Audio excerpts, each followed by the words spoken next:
Jake Thompson never thought he'd make it past his 25th birthday.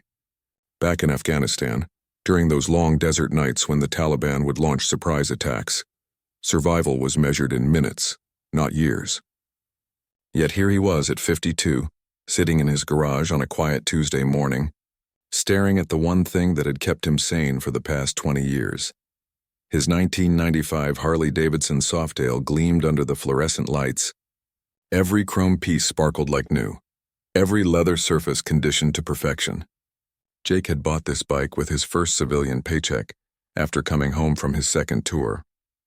Back then, his hands still shook from the war, and sleep came in fragments filled with nightmares. But when he fired up that Harley and hit the open road, something inside him settled. The rumble of the engine drowned out the voices in his head. The bike wasn't just transportation. It was freedom. It was therapy. It was the only thing that made him feel alive again after watching too many good men die in a war most people back home had already forgotten. Now, 27 years after his discharge, Jake faced an enemy he couldn't fight with weapons or training. 6 months ago, he'd started feeling tired all the time, not the regular tired that comes with age, but a bone-deep exhaustion that made getting out of bed feel like climbing a mountain. His joints ached constantly, and simple tasks like opening a jar or climbing stairs left him breathless. At first, he brushed it off. Marines don't complain about pain. They push through it. But when he started losing weight rapidly and developed a rash that wouldn't heal, his neighbor Betty finally convinced him to see a doctor. The diagnosis hit him harder than any IED explosion ever had. Autoimmune disease. His own body was attacking itself, treating healthy tissue like an enemy that needed to be destroyed. The doctor, a young woman who looked barely old enough to be out of medical school, explained it in terms that made Jake's head spin. Something about T cells and inflammation and immune responses gone wrong. The good news is we can treat this, she said, her voice gentle but professional. There's a medication that can put you into remission and give you your life back. Jake felt a spark of hope for the first time in months. What do I need to do? That's when she dropped the bomb that would change everything. The medication cost $3,200 every month. His VA benefits would cover some of it, maybe 40% on a good day, but that still left him with nearly $2,000 he didn't have. Jake had been living on his military pension and a part-time job at a local hardware store. After rent, utilities, food, and basic expenses, he barely had enough left over to keep gas in his truck, let alone pay for expensive medicine. He'd never been good with money, never saw the point in saving when he figured he'd probably die young anyway. The doctor gave him sample medications to start with, enough for 2 weeks. Talk to the financial counselor, she suggested. Sometimes there are assistance programs. Jake spent the next 3 days on the phone with insurance companies, patient advocacy groups, and pharmaceutical companies. Every conversation ended the same way.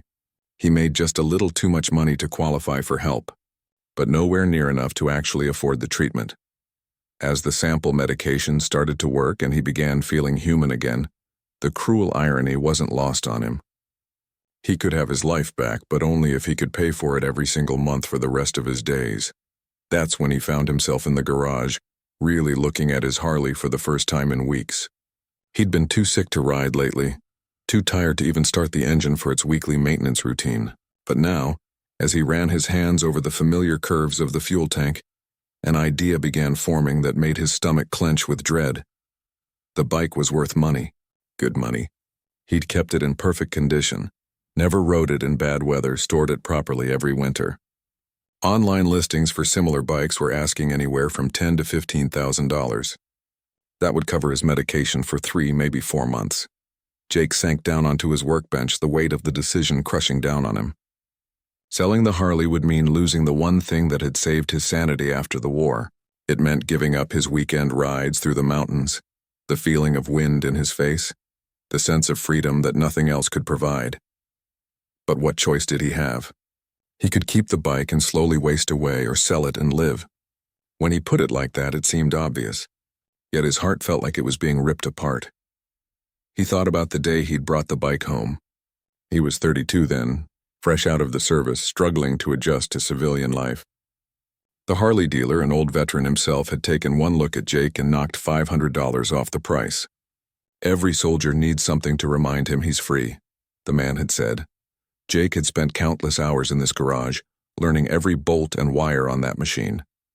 When civilian life felt too complicated, too soft, too far removed from the intensity he'd known in combat, he could come out here and lose himself in maintenance. Changing oil, adjusting carburetors, polishing chrome. The work was simple, honest, and the bike never asked questions about why he sometimes cried while he worked. He'd ridden that Harley to his father's funeral, to his high school reunion, on dates with women who either couldn't understand his demons or tried too hard to fix them. He'd taken it on solo trips across 3 states, sleeping under stars and remembering what it felt like to be at peace. The bike had carried him through his darkest moments and his brightest days. It had been more reliable than most people in his life, more comforting than any therapist, more faithful than any friend. Now it might be the only thing standing between him and a slow, painful death. Jake pulled out his phone and stared at the camera function. If he was going to do this, he needed to do it right. Take good photos, write an honest description, price it fairly. He owed the bike that much. As he raised the phone to take the first picture, his hands trembled just like they had all those years ago when he'd first come home from war. But this time the Harley couldn't save him from what he was about to lose. The first photo was the hardest. Jake stood there for 10 minutes, phone in hand, unable to press the button. Taking that picture would make it real. Once the listing went online, strangers would start calling, asking questions, wanting to come look at his bike like it was just another piece of machinery for sale. But it wasn't just machinery. Every scratch told a story. The tiny ding on the front fender from when he'd dropped it in a parking lot after his first panic attack in 2009. The worn spot on the seat where his leg rubbed during long rides. The custom mirrors he'd installed after the originals got broken in a hailstorm in Colorado. Jake finally managed to snap the photos, his chest tight with each click. He took pictures from every angle, making sure potential buyers could see how well he'd cared for the bike. The engine compartment gleamed. The leather saddlebags showed barely any wear. Even the tires had plenty of tread left. Writing the description was torture. How do you sell 20 years of your life in a few paragraphs? He started and deleted the post 3 times before settling on something simple and honest. 1995 Harley Davidson Softail, 1 owner, 47,000 miles. Garage kept, never ridden in rain. All maintenance records available. Selling due to medical expenses. $2,500 or best offer. Those last 5 words, due to medical expenses, felt like admitting defeat. But Jake had learned in the military that sometimes honesty, even when it hurt, was the only way forward. He posted the listing on 4 different websites just after midnight, hoping maybe fewer people would see it right away. Maybe he'd have a few more hours before his phone started ringing and his world changed forever. The phone rang at 6 in the morning. "Hey, I saw your bike online," the voice said without introduction. "Cash deal, how soon can I come look at it?" Jake wasn't even fully awake yet. It's pretty early. Maybe this afternoon? I've got cash in hand, man. 12 grand, no haggling. I can be there in an hour. Something about the caller's eagerness made Jake uncomfortable. This was someone who saw an opportunity, not someone who understood what the bike meant. "Let me call you back," Jake said and hung up. By noon, he'd received 17 calls and 43 text messages. Some were serious inquiries from people who sounded like actual riders. Others were obvious lowball offers from dealers or flippers looking for a quick profit. A few asked questions that told Jake they'd never owned a motorcycle in their lives. The worst call came from a young kid who couldn't have been more than 20. "Dude, I've got 9,000 cash. My dad says Harleys are overpriced anyway. You'll never get what you're asking." Jake hung up without responding. The kid was probably right about never getting full asking price. But the casual dismissal of something Jake had poured his heart into stung more than he expected. Around 2 o'clock, Betty knocked on his garage door. His neighbor was in her 70s, a retired teacher who'd lived next door for the past 8 years. She'd watched him work on the bike countless times, always stopping to chat when he had the garage door open. "I heard your phone ringing all morning," she said, noticing the bike's position in the center of the garage, obviously prepared for viewing. "You're really selling it?" Jake nodded, not trusting himself to speak. Betty was quiet for a moment. "You know, my late husband had a 1967 Mustang he restored. Spent 15 years on that car. When he got sick near the end, he had to sell it to pay for treatments that didn't even work. She touched the Harley's handlebars gently. He regretted that sale until the day he died. Not because of the money, but because he felt like he'd given up the last piece of himself. "I don't have a choice," Jake said quietly. "I know, honey. I'm just saying. Sometimes life asks us to sacrifice the things we love most. Doesn't make it fair." The first serious buyer arrived at 4 o'clock. David was a man about Jake's age, a fellow veteran who rode with a group from the VFW. He walked around the bike slowly, respectfully, asking the right questions about maintenance and modifications. "She's beautiful," David said, and Jake could hear the genuine appreciation in his voice. "You can tell she's been loved." They talked for an hour about the bike's history, about riding in general, about the places Jake had taken her over the years. David had served in the Navy, never saw combat but understood the brotherhood that came with military service. He offered $11,000 cash and promised to take good care of her. Jake almost said yes. David would be a good owner, someone who'd appreciate what he was getting. But as they shook hands on the deal, Jake felt something break inside his chest. "I need to think about it overnight," he said, knowing he was probably losing the best offer he'd get. David understood. "It's a big decision. I'll keep my cash ready, but I understand if someone else makes a better offer." After David left, Jake sat in his garage as the sun went down, just staring at the bike. Tomorrow, if he followed through, someone else would ride it out of his driveway forever. Someone else would feel the engine's power, hear the exhaust note that had become like a heartbeat to him. His sample medications were running low. In 3 days, he'd be back to feeling sick and tired and hopeless. The choice was becoming clearer by the hour, but that didn't make it any easier. Jake's phone buzzed with another text message. This one was different. "Saw your listing. I'm a rider, not a dealer. Lost my own bike in a divorce 2 years ago. Been saving up ever since. Could we meet tomorrow? I'd like to hear the story behind the bike." The message was signed Tony Rodriguez, Army veteran, 2003-2011. Something about the message felt right. Another veteran who understood loss, who wanted to hear the story, not just kick tires and negotiate price. Jake typed back, agreeing to meet the next morning. As he closed the garage door for what might be the last time with his Harley inside, Jake whispered a quiet apology to the machine that had saved his life more times than he could count. Tomorrow, everything would change. Tonight, for just a few more hours, the bike was still his. He went inside and poured himself a small glass of whiskey, the first drink he'd had in months. Through his kitchen window, he could see the garage where his most faithful companion waited in the darkness, unaware that their journey together was almost over. Jake woke up to the sound of motorcycles. At first, he thought he was dreaming.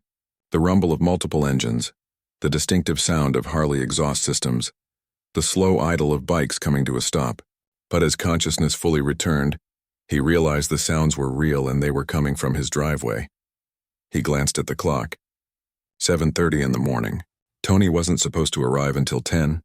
Jake pulled on yesterday's clothes and walked to his front window, not sure what he'd find. What he saw made his blood run cold. 6 motorcycles sat in his driveway and along the street in front of his house. Not just any motorcycles. These were serious machines, ridden by serious men wearing leather vests with patches he recognized immediately. The bottom rocker read Hell's Angels, and the top rocker showed their chapter location. Jake's military training kicked in automatically. He assessed the situation, counted the men, looked for weapons or signs of aggression. But something felt off. The bikers weren't acting hostile.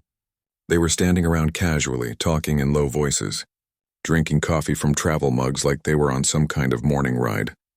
One of them, a massive man with gray hair and a beard that reached his chest, noticed Jake at the window and raised his hand in a simple greeting. Not threatening, just acknowledging that he'd been seen. Jake's mind raced through possibilities. Had he unknowingly crossed someone? Did his bike listing somehow offend the wrong people? In his 20 years of riding, he'd never had any trouble with motorcycle clubs.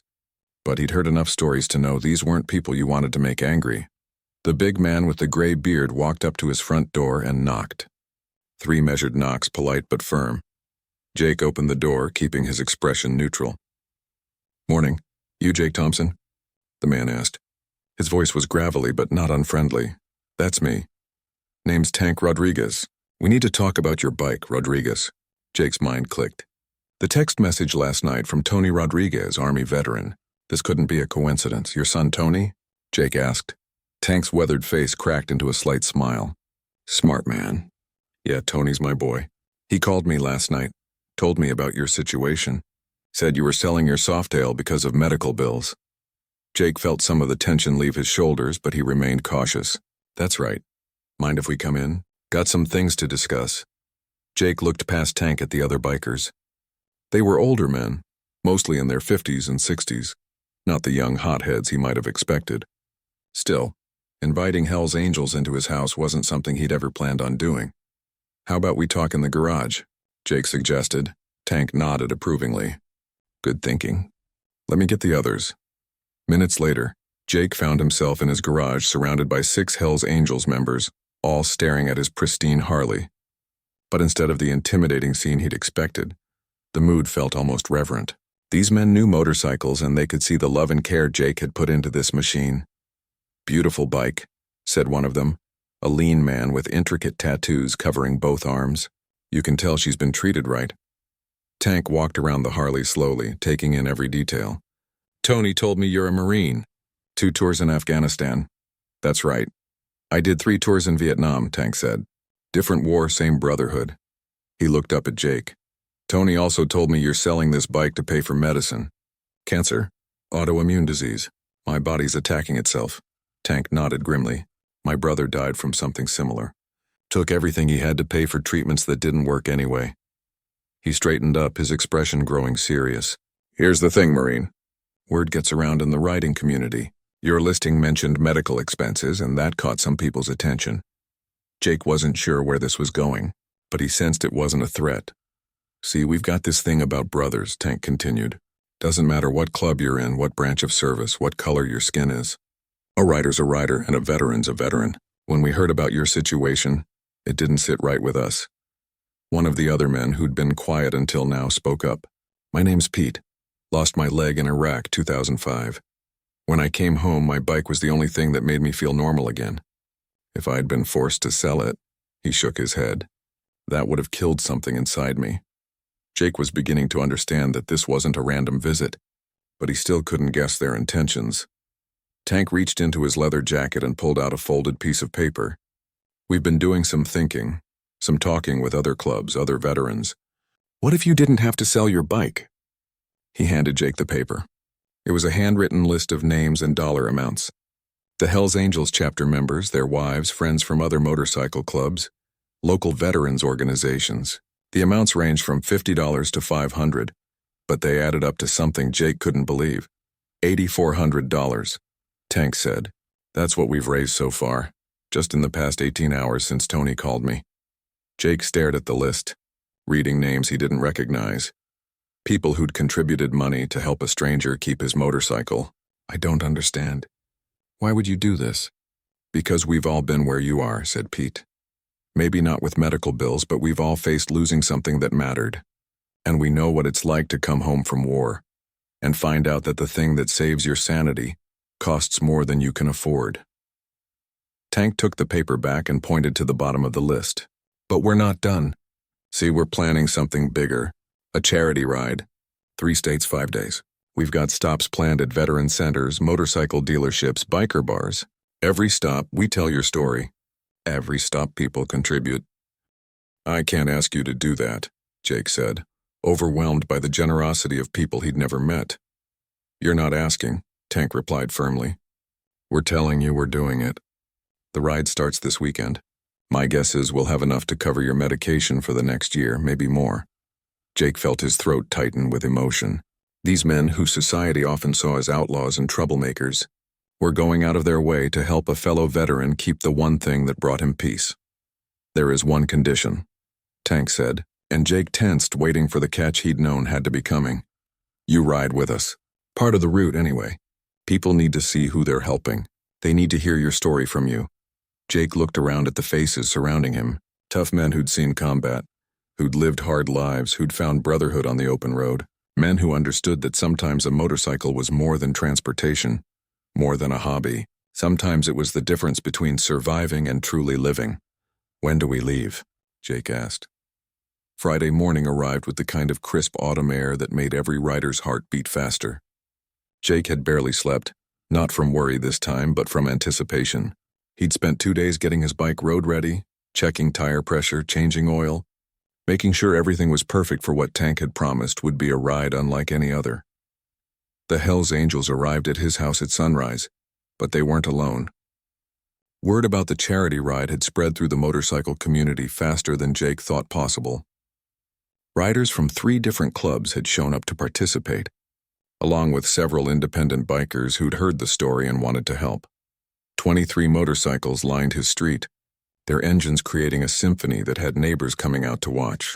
Jake had expected some complaints about the noise, but instead he found people offering coffee and breakfast sandwiches to the riders. Betty appeared at his elbow as he wheeled his Harley out of the garage for what felt like the first time in months. "You look different," she said. "Different how?" "Like you remember who you used to be." Tank gathered everyone in a circle before they left, explaining the route and the rules. They'd ride as a group, maintaining formation and speed limits. At each stop, Jake would have a chance to speak if he wanted to, but no pressure. The goal was simple: raise money and awareness for veterans facing medical expenses. "One more thing," Tank added, looking directly at Jake. "This isn't charity in the way most people think of it. This is family taking care of family. You don't owe us anything except to keep riding and maybe help the next brother who needs it." The first stop was a veterans center 2 hours south. Jake had never been to this particular facility, but he'd heard about it. A place where older vets gathered to play cards, share stories, and remember better days. When 23 motorcycles pulled into the parking lot, heads turned and conversations stopped. The center's director, a Vietnam veteran named Frank, welcomed them with coffee and donuts. Within minutes, the common room was full of riders and residents, swapping stories about bikes and service. Jake found himself talking to a World War II veteran who'd ridden a Harley across Europe after the war ended. "Best therapy I ever had," the old man said. "Politicians and doctors can promise a lot of things, but sometimes the only medicine that works is wind in your face and miles under your wheels." When Tank explained why they were there, the response was immediate. Veterans who lived on fixed incomes reached into their wallets and gave what they could. $5, $10, $20. Frank announced that the center would hold its own fundraiser the following month, with Jake as the honored guest. The second stop was a Harley dealership in the next town. The owner, a woman named Carol whose husband had died in Iraq, closed the shop early to host them. She'd already collected donations from her customers and had a check waiting for $1,500. "My husband always said bikers take care of each other," she told Jake as she handed him the check. This is just proof he was right. But it was the third stop that nearly broke Jake's composure. A small-town bar called Murphy's, known throughout the state as a gathering place for bikers. When they arrived, the parking lot was already full of motorcycles. Word had somehow spread ahead of them, and riders from across the region had come to meet them. The bar owner, Murphy himself, was a massive man with a handlebar mustache and arms like tree trunks. He'd set up a booth in the corner with a banner that read "Miles for Medicine, help a brother keep his ride." Next to it was a large glass jar already, half full of bills and a thick envelope marked, "From the Murphys family." What happened next would stay with Jake for the rest of his life. One by one, riders approached him. Some shared their own stories of medical struggles, job losses, divorces that had cost them everything. Others simply shook his hand and pressed money into his palm. A few didn't say anything at all, just nodded with the understanding that passed between people who'd been through hell and come out the other side. A young woman, maybe 25, approached him with tears in her eyes. "My dad was a Marine," she said. "He died 3 years ago because he couldn't afford his heart medication. He sold his bike first, then his truck, then everything else. It wasn't enough." She handed him a folded $20 bill. "This is for him." By the time they left Murphy's, the jar contained over $3,000 in cash, and Jake had been given business cards from a dozen other motorcycle clubs promising their own fundraising events. The fourth stop was supposed to be their last for the day, a motorcycle rally about an hour away. But as they were preparing to leave Murphy's, Tank's phone rang. He listened for a moment, then broke into a grin. "Change of plans," he announced. That was the local news station. "They want to interview Jake at the rally. Apparently this story is getting around." The rally was unlike anything Jake had experienced. 300 motorcycles, vendors selling everything from leather goods to custom exhaust systems, and a crowd that treated their arrival like celebrities were pulling in. The news crew was waiting, along with the rally organizer who'd already collected donations from vendors and participants. The interview was brief but emotional. Jake found himself talking about the war, about coming home, about the role his motorcycle had played in his recovery. He talked about the brotherhood he'd discovered not just among Hell's Angels, but among all riders who understood that sometimes a machine could heal wounds that medicine couldn't touch. When the reporter asked what the money meant to him, Jake's voice broke slightly. "It means I get to keep the one thing that reminds me I'm still alive," he said. "But more than that, it means I'm not alone." The rally raised another $4,000, bringing the total to over $12,000 for the day. But the organizer had one more surprise. Several motorcycle clubs had committed to making this an annual event, the Miles for Medicine Rally, to help other veterans facing similar struggles. As they rode back toward home under a canopy of stars, Jake found himself surrounded by the rumble of 22 other engines. His own Harley felt different beneath him, not just because it was no longer for sale, but because it had become part of something larger, a symbol of brotherhood, community, and the idea that no veteran should face their battles alone. Tank pulled up beside him at a red light, his bike idling with that distinctive Harley sound. He shouted over the engines, "How you feeling, Marine?"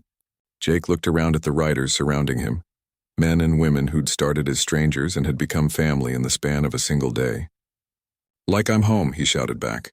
The light turned green, and 23 motorcycles roared into the night, carrying a Marine who'd learned that sometimes the cavalry still comes when you need them most.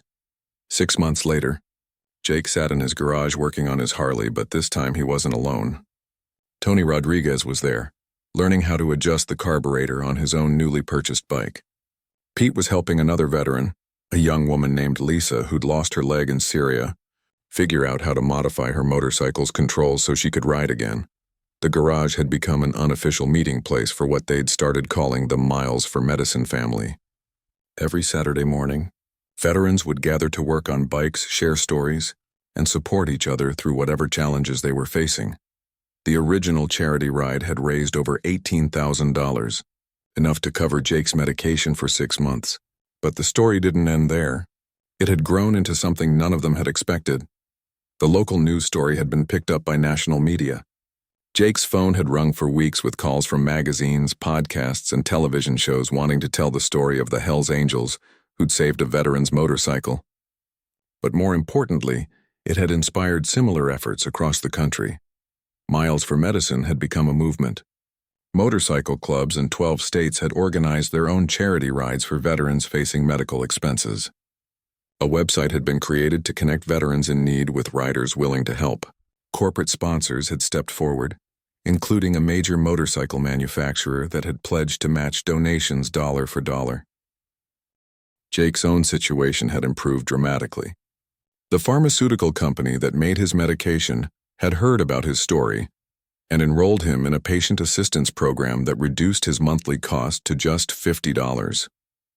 A local doctor who'd been following the story had offered to manage his care at a significant discount, but the most unexpected development had come from the Department of Veterans Affairs. The publicity around Jake's situation had highlighted gaps in coverage for certain medical conditions. Congressional hearings had been held, and new legislation was being drafted to expand VA medical benefits for veterans with autoimmune diseases. "Never thought I'd be testifying before Congress," Jake said as he tightened a bolt on his engine. "Still can't believe they flew me to Washington just to tell my story." Tank, who'd become a regular fixture in the garage, laughed. "Believe it, Marine. Sometimes one person's story is exactly what the world needs to hear." The transformation in Jake was remarkable. The sick, desperate man who'd been preparing to sell his most prized possession had been replaced by someone who radiated purpose and energy. His health had stabilized with proper medication, but more than that, he'd found a mission that gave his life new meaning. He'd started speaking at veteran events across the state, not just about his own experience, but about the importance of community and brotherhood. He'd helped organize 3 more major charity rides, raising over $60,000 for veterans in need. The garage had been expanded with help from local contractors who donated their time and materials. What had once been a simple two-car garage was now a full workshop where veterans could work on their bikes, learn mechanical skills, and find the kind of camaraderie that many had been missing since leaving the service. Lisa finished adjusting her motorcycle's hand controls and started the engine. The young veteran had been struggling with depression since losing her leg, convinced that her riding days were over. Now she was planning a cross-country trip to visit other Miles for Medicine chapters. "First long ride since my injury," she said, revving the engine with obvious joy. "I forgot what this felt like." Jake watched her beam with pride and remembered his own first ride after coming home from Afghanistan. That sense of freedom, of possibilities, of being more than just your wounds and your struggles. His phone buzzed with a text message from a veteran in Colorado. Another Marine facing medical expenses. Another story of having to choose between health and the thing that kept him sane.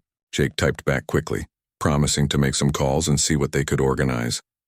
"Another one?" Tank asked, noticing Jake's expression. "Colorado this time. Marine with PTSD needs to sell his bike to pay for therapy." Tank nodded grimly. "How long until we can get out there?" "Give me 2 days to make arrangements. I've got contacts in Denver now." It had become their routine. Someone would reach out through the website or social media, sharing their story and their need.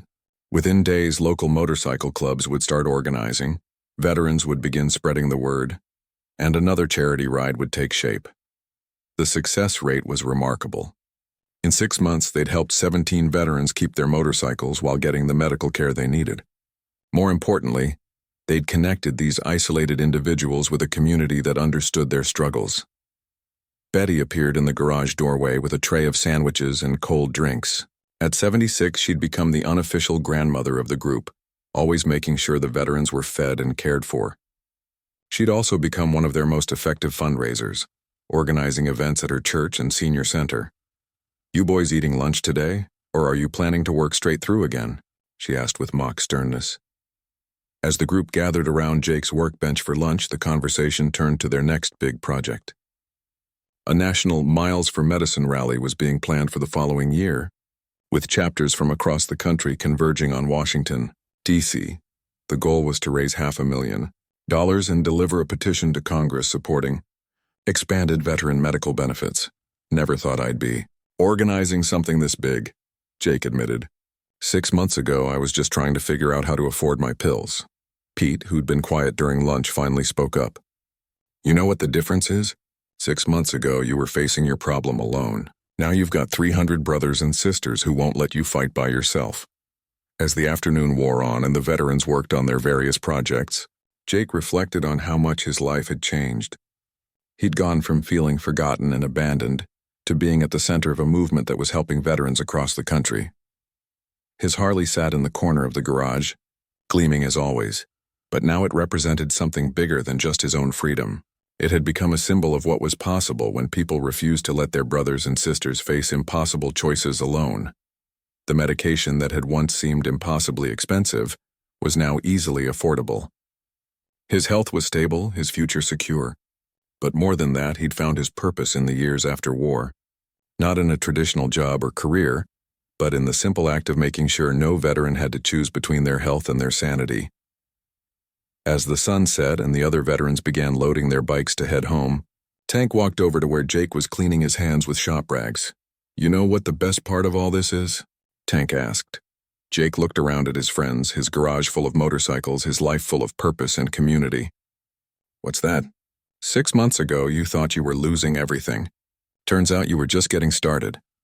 Jake started his Harley and listened to the familiar rumble of the engine that had saved his life in more ways than one. Tomorrow there would be another veteran to help, another ride to organize, another story to tell. But tonight, he was exactly where he belonged, surrounded by the family he'd never expected to find, riding the bike he'd never expected to keep,